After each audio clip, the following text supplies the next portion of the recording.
Ľudia servus, ideme na vtip.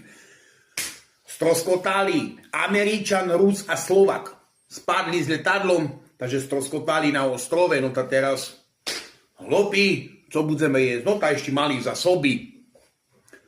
Zásoby vyjedli, no tak teraz prešiel týdzeň, už boli hladné, tak teraz čo, nie? No tak teraz Rus valí, no nič hlopí, no tak ja še obetujem, odrežem ruku, upečeme si ruku, zjeme.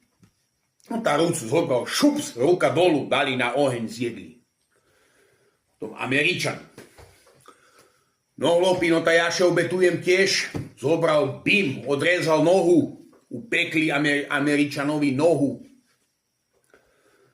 zjedli. No tak teraz Slovak rozmýšľa, tu piči, jak si ma vyjebať.